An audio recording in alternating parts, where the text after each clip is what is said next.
Sebelum lanjut ke cerita, bagi kalian yang belum subscribe, silakan klik tombol subscribe sekarang juga dan aktifkan lonceng notifikasi agar tidak ketinggalan cerita terbaru dari kami. Dan tak usah lama-lama, ini dia ceritanya. Selamat menyimak. Mas, kenapa kamu tega, Mas? Apa aku selama ini kurang melayanimu dengan baik sampai kamu lebih memilih perempuan itu, Mas? Salahku apa? Novi terus meraung-raung kepada Edi karena Edi telah ketahuan berselingkuh dengan wanita lain. Betapa sakit hatinya Novi harus menerima kenyataan yang begitu pahit ini. Selama ini, Novi sudah berusaha dan berkorban menjadi istri dan ibu yang baik. Namun itu semua tidak cukup untuk Edi. Edi yang dulunya sangat menyayangi keluarganya sekarang sudah berubah. Dia lebih jarang di rumah dan jarang untuk berkumpul bersama, apalagi bermain dengan anaknya saja sekarang acuh tak acuh. Edi juga tidak memperhatikan bisnis konveksi yang dari dulu sudah dijalani bersama dengan istrinya Novi. Mila, seorang pekerja malam yang bekerja sebagai PSK. Dia merupakan janda anak satu.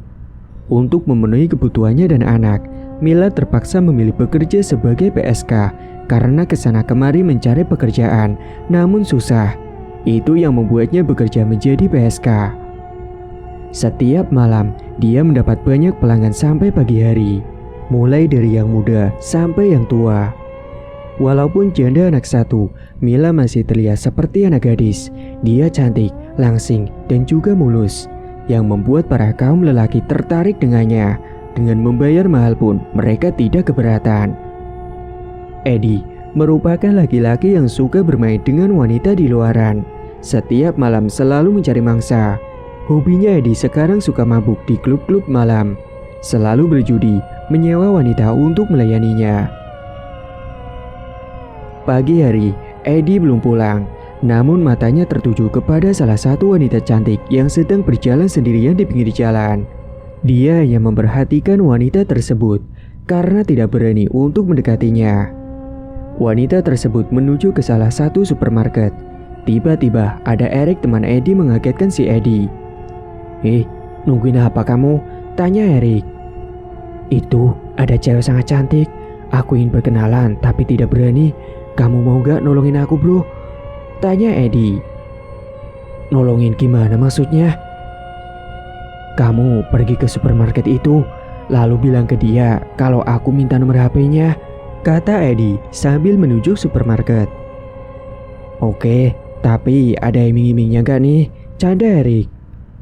Tenang, ada ini, ambil semua buat kamu, jawab Edi dengan memberikan uang kepada Erik. Erik pun langsung pergi menuju ke dalam supermarket itu dan menemui perempuan tersebut. Halo kak, maaf ganggu, apakah boleh kita perkenalan? Tanya Erik. Siapa ya? Jawab cewek tersebut. Biar lebih enak, kita kenalan di depan saja yuk kak, sambil duduk, gimana? Tanya Erik. Oh iya boleh. Mereka pun keluar dan duduk di depan supermarket yang dari tadi sudah tampak Edi duduk menunggu. Oh iya maaf sebelumnya, sebenarnya yang ingin berkenalan denganmu adalah temanku ini, namanya Edi, kata Erik. Oh, aku Mila, kata Mila sambil bersalaman dengan Edi. Setelah berkenalan, Erik berpamitan untuk pulang terlebih dahulu, membuat Edi sedikit gugup dan canggung. Edi memberanikan dirinya untuk meminta nomor HP-nya Mila. Mil, aku boleh minta nomor HP kamu gak? Tanya Edi. Oh iya, boleh ini, jawab Mila. Akhirnya mereka berdua bertukar nomor HP masing-masing. Setelah ngobrol lama, Edi menawarkan kepada Mila untuk mengantarnya pulang. Kamu rumahnya di mana? Aku antar pulang ya, tawar Edi. Gak usah mas, deket kok rumahnya. Aku pulang sendiri saja, gak enak nanti ngerepotin.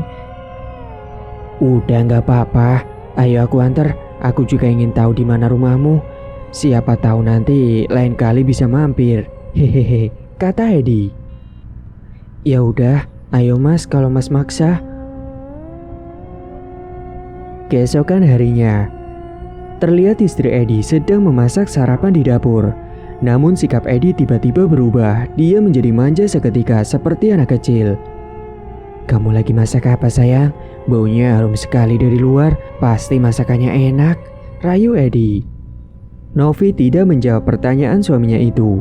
Dia hanya fokus memasak nasi goreng. Setelah selesai memasak, akhirnya mereka makan bersama di meja makan. Namun suasana sangat hening dan hampa, tidak seharmonis dulu. Edi juga lebih fokus untuk bermain ponselnya dengan senyum-senyum sendiri, seperti ABG yang sedang jatuh cinta. Tercium parfum dari baju Edi saat Novi akan mencuci bajunya. Namun dia sudah paham dengan kelakuan suaminya akhir-akhir ini. Tapi yang Novi tahu, Edi hanya bermain cewek saja, bukan selingkuh. Teman Edi yang memberitahu kepada Novi kalau Edi sering menyewa cewek-cewek cantik demi kepuasan hasratnya. Padahal selama ini Novi sudah melayani suaminya dengan baik. Tapi karena dasarnya Edi yang dari dulu suka gonta-ganti cewek, jadi tidak heran. Edi bagaikan kelelawar. Setiap siang hari dihabiskan untuk tidur, sedangkan malam harinya untuk berkeluyuran. Padahal dulu Edi selalu bangun pagi dan bekerja dengan rajin, selalu memperhatikan karyawan-karyawannya. Kedekatan Edi dan Mila semakin dekat. Setiap harinya Edi selalu mengirim pesan kepada Mila. Mila juga selalu membalas pesan dari Edi. Karena yang Mila tahu, Edi belum memiliki seorang istri. Suatu malam, Edi menyewa Mila untuk melayaninya. Edi juga membayar 2 kali lipat untuk si Mila. Dia datang ke kosan Mila. Mila pun menuruti karena dia hanya butuh uang untuk biaya sekolah anaknya. Namun karena ketagihan, Edi selalu menyewa Mila setiap malamnya. Dia selalu datang ke kosan Mila, sedangkan Novi hanya bisa bersabar dengan kelakuan suaminya seperti sekarang itu. Sekarang, Edi setiap malam tidak pernah ada di rumah. Padahal anaknya yang kecil, namanya Rere, dia selalu mencari ayahnya. Novi hanya bisa menjawab kalau ayahnya sedang sibuk bekerja. Semakin lama semakin dekat, akhirnya Edi dan Mila menjalin hubungan secara diam-diam. Mereka berpacaran. Mila akhirnya menuruti permintaannya Edi untuk berhenti bekerja sebagai PSK. Karena Edi sudah berjanji padanya bahwa dia yang akan mencukupi semua kebutuhannya. Suatu ketika, anak pertama Edi tiba-tiba sakit dan harus dirawat di rumah sakit. Haris diderita tipes oleh dokter. Hal itu membuat Edi tidak pernah lagi datang ke kosan Mila. Hingga seminggu berlalu karena Edi harus menjaga anaknya yang sakit. Mila yang tidak bisa jika dicuekin terus seperti ini. Dia yang sudah sangat mencintai Edi, bahkan ingin memiliki Edi sepenuhnya. Mila meminta kepada Edi untuk menikahinya. "Mas, kamu sebenarnya serius gak sih sama aku? Kapan kamu mau menikahi aku?" tanya Mila. "Iya nanti ya, kamu sabar dulu." Itulah jawaban yang selalu dikatakan oleh Edi, membuat Mila jadi muak. Akhirnya Mila kembali lagi bekerja sebagai PSK. Karena percuma saja, Edi tidak serius dengannya.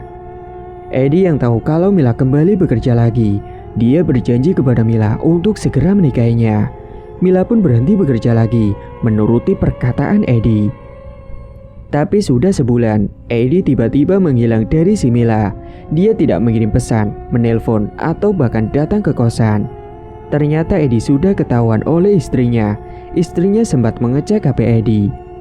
Novi melihat semua percakapan Edi dan Mila, dan setelah mengetahui bahwa Edi telah selingkuh, Novi memberitahu kepada orang tuanya dan juga mertuanya akan semua kelakuan selama ini yang Edi lakukan. Edi pun disidang dan diperingati oleh orang tua dan mertuanya. Akhirnya Edi tidak bisa berkutik lagi karena sudah diawasi oleh keluarganya. Dia sekarang hanya berdiam diri di rumah dan lebih sering bermain dengan kedua anaknya. Novi juga senang karena dikira Edi sudah berubah seperti dulu lagi. Novi juga sempat menghubungi Mila untuk tidak mengganggu suaminya lagi. Mila yang sudah kecewa dengan Edi, dia berulah kembali. Dia bekerja lagi sebagai PSK setiap malamnya. Tapi tiba-tiba saja Mila mendapat pesan dari akun yang tidak dikenal. Dia mengirim pesan maaf kepada Mila. Ternyata yang mengirim pesan maaf adalah Mas Edi dengan menggunakan akun palsu. Malamnya pun Mas Edi datang diam-diam ke kosan Mila. Dia menjelaskan tentang semuanya. Karena Mila yang masih cinta dengan Edi, dia akhirnya memaafkan Mas Edi. Dan Mila meminta untuk segera menikahinya, karena Mila hanya ingin memiliki Mas Edi. Tetapi Edi selalu beralasan tidak bisa meninggalkan istri dan anaknya. Karena ambisi Mila yang ingin memiliki Mas Edi sepenuhnya, dia nekat mendatangi ke tempat dukun. Dukun yang sudah dipercaya dan mumpuni dalam bidang santet guna-guna. Mbah Paijo namanya. Tempat prakteknya cukup jauh dari kosan Mila. Sesampainya di tempat praktek, Mila menjelaskan keperluannya. Jadi gini mbah, aku mencintai seseorang, tapi orang itu ternyata sudah berkeluarga. Tapi aku ingin memiliki dia seutuhnya. Gimana ya mbah caranya? Tanya Mila pada Mbah Paijo. Bukan hanya itu, Mila juga menerangkan kalau Mila dan Edi sudah sering melakukan berhubungan intim. Kamu ambil celana dalam milik orang itu, lalu bawa saja ke sini, ujar Mbah Paijo. Setelah mengerti syaratnya, Mila pulang dan malam harinya Edi ternyata datang ke kosannya. Gimana pun caranya, Mila harus bisa mengambil celana dalam milik Edi. Mila sudah menyiapkan celana dalam yang persis dengan milik Edi. Saat Edi sedang mandi di kamar mandi, celana dalamnya masih tertinggal di kasur. Ini kesempatan Mila untuk menukar celana dalamnya. Akhirnya Mila berhasil menukar celana dalam lama milik Edi dengan yang baru dipilih Mila tadi sore. Singkat cerita, paginya Mila mendatangi Mbah Paijo lagi. Dia sudah membawa celana dalam milik Edi dan milik Mila sendiri sebagai syaratnya. Ini mbah celana dalamnya, saya berhasil mendapatkannya, kata Mila. Bagus. Sebelumnya, mana maharnya?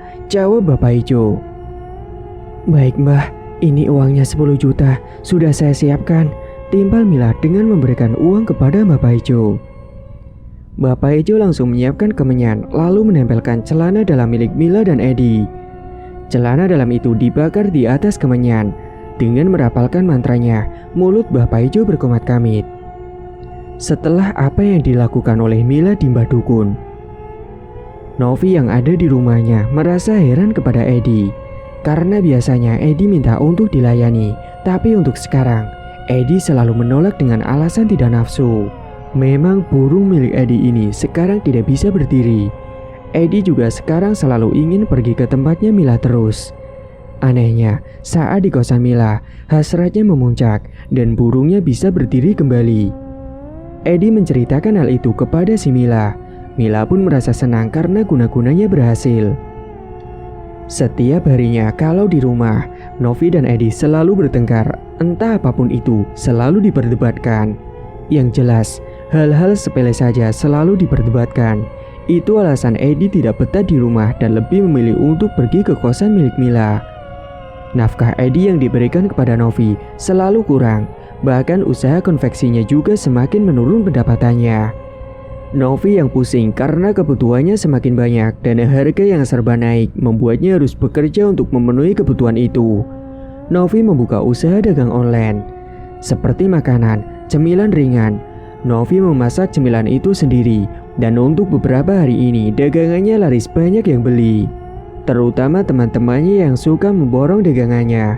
Lumayanlah untuk menambah penghasilan sehari-harinya. Karena suaminya benar-benar tidak pernah bertanggung jawab akhir-akhir ini. Suatu hari ada yang memesan keripik pedas kepada Novi dan minta untuk diantarkan ke kosannya. Novi tidak keberatan akan hal itu. Malah dia merasa senang karena orang itu membeli banyak. Namun ternyata saat Novi datang ke kosannya, ada suaminya sedang di kos tersebut. Yang ternyata yang memesan cemilan itu adalah Mila. Mereka tidak mengenali akun masing-masing. Astagfirullah mas, ternyata selama ini kamu selingkuh dengan wanita ini mas. Tega sekali kamu mas, kata Novi meneteskan air matanya. Sudah, kamu tidak usah ikut campur, pulang saja kamu, kata Edi suaminya. Oh, ini istri kamu. Pantas saja kamu tidak betah di rumah.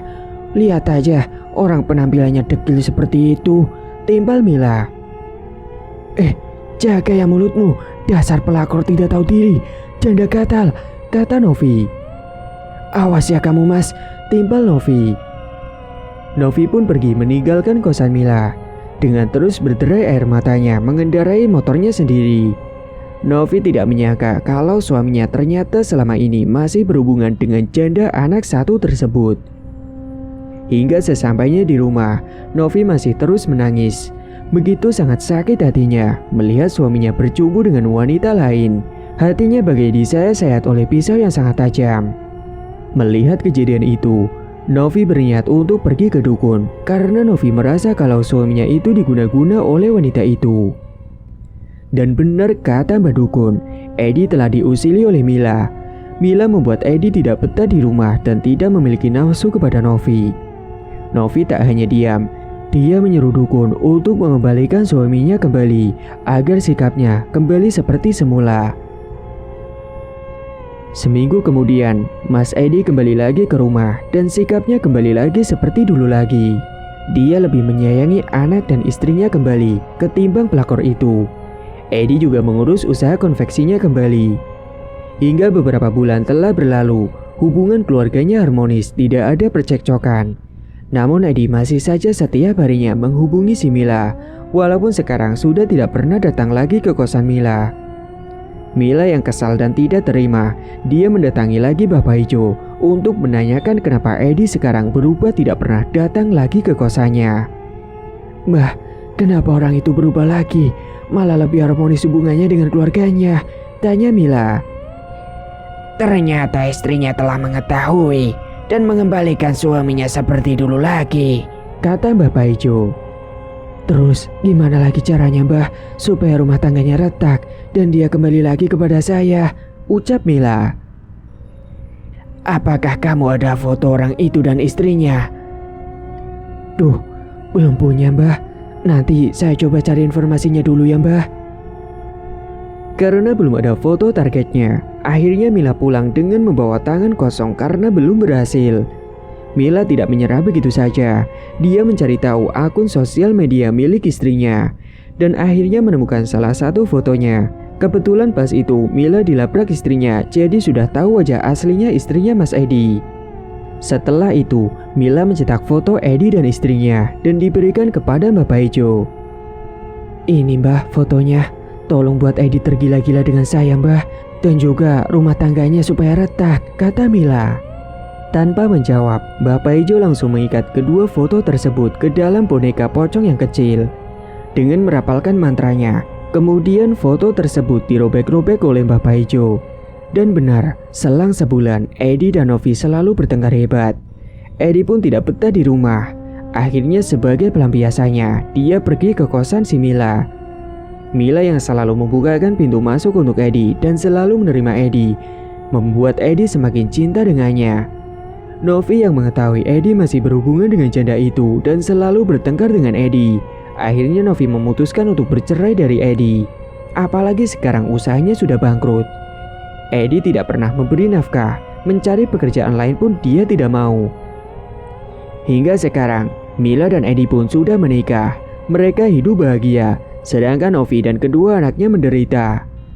Mila yang belum puas dengan semuanya, dia mendatangi Bapak Ijo lagi. Kali ini dia berniat untuk menyantet Novi, mantan istri suaminya. Dia tidak terima dengan perkataan Novi yang dulu saat melabraknya. Ini Mbah foto target, tolong buat dia menderita Mbah, kata Mila. Mbah Dukun menusuk-nusuk foto Novi dengan jarum dan mengikatnya dengan boneka. Dan menyuruh Mila untuk menguburkan foto yang telah diberi mantra ini di depan rumahnya saat malam hari. Mila pun menuruti apa yang dikatakan oleh Mbah Paijo. Malam harinya, saat Edi dan anaknya sudah tertidur, dia mengubur foto Novi di depan rumah. Tiba-tiba saja, Novi menderita sakit. Tubuhnya gatal-gatal dan semakin lama semakin banyak, sampai menjadi koreng. Badan Novi juga kejang-kejang. Suhu tubuhnya sangat panas sekali. Orang tua Novi langsung membawa Novi ke rumah sakit.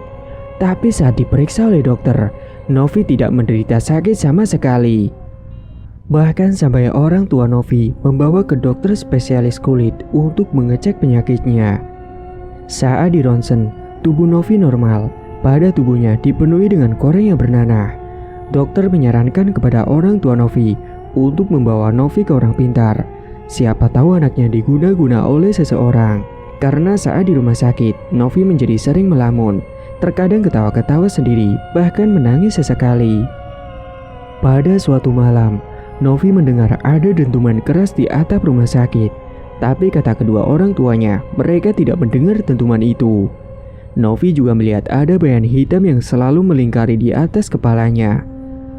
Pernah saat orang tua dan kedua anaknya sudah tertidur di ruangannya, Novi tiba-tiba berteriak-teriak. Orang tuanya pun terbangun. Saat ditanya, Novi hanya diam saja. Dia malah seperti orang yang sedang kesurupan. Dia ketawa-tawa sendiri.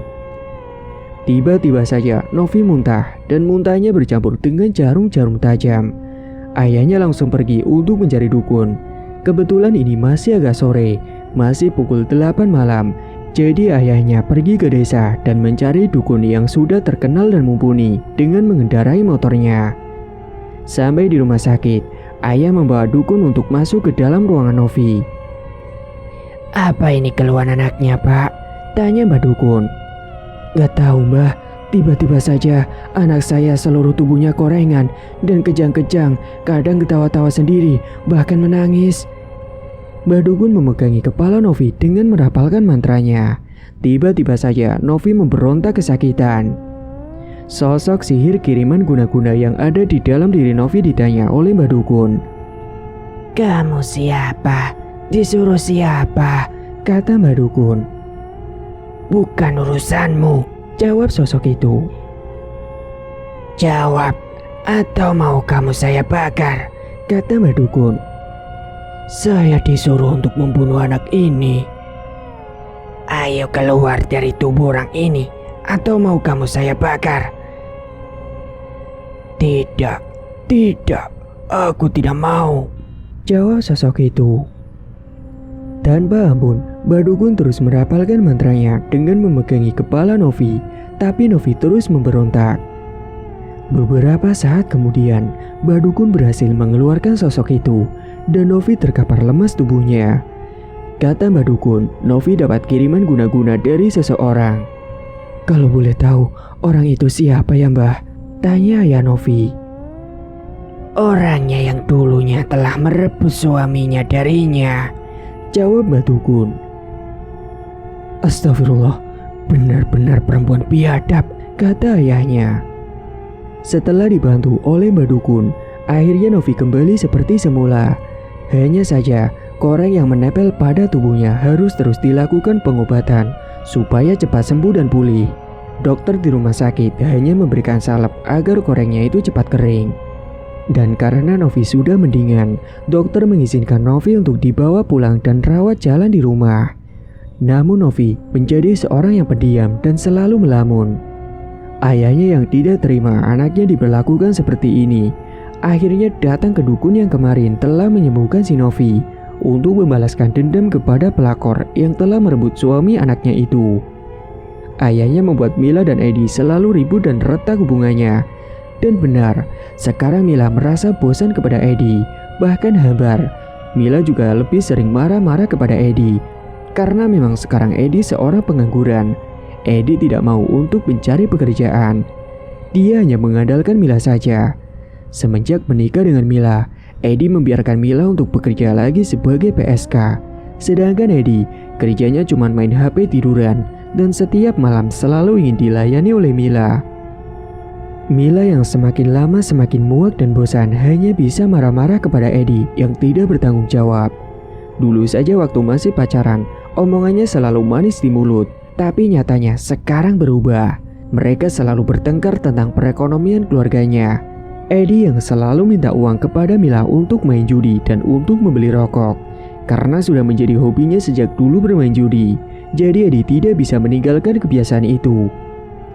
"Aku minta uang dong untuk main nanti malam dan untuk beli rokok," kata Edi. "Enak aja kamu mas, cari uang sendirilah.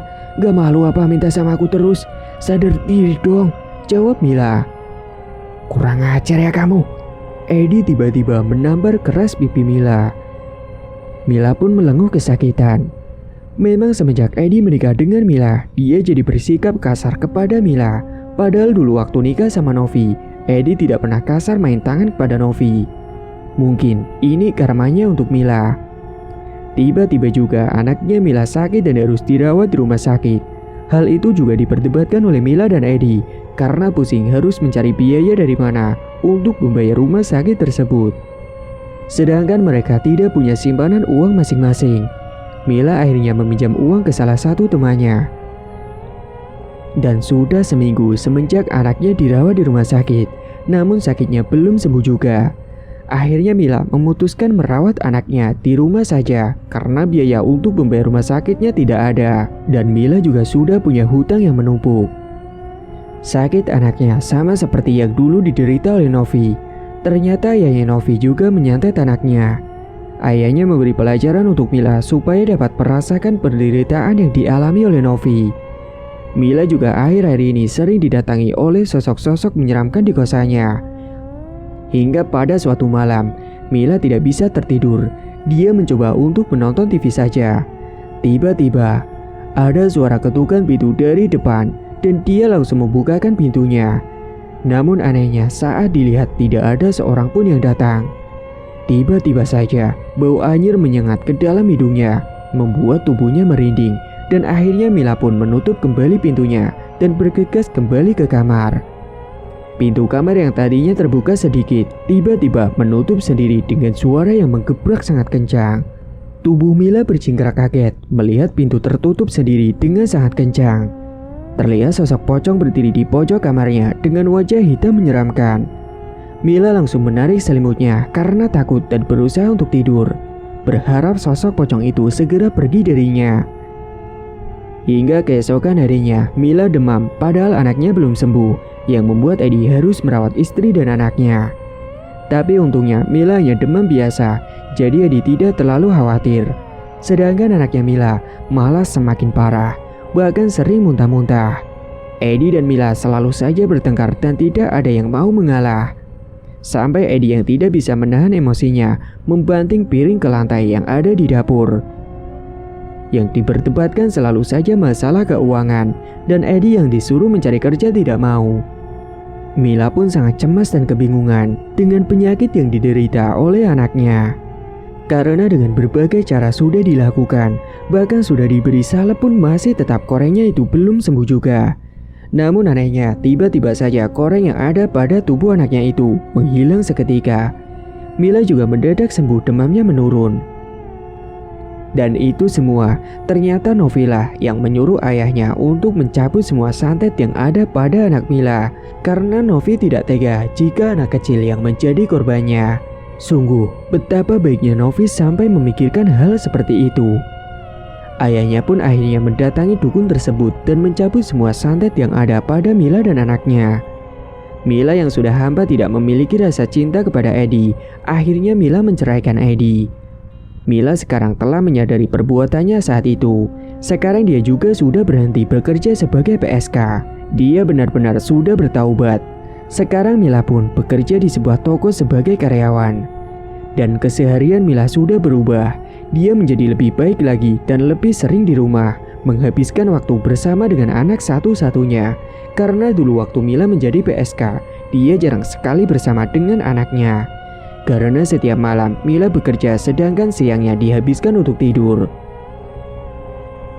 Novi sekarang sudah kembali seperti semula. Tiba-tiba saja Eddie datang ke rumah si Novi.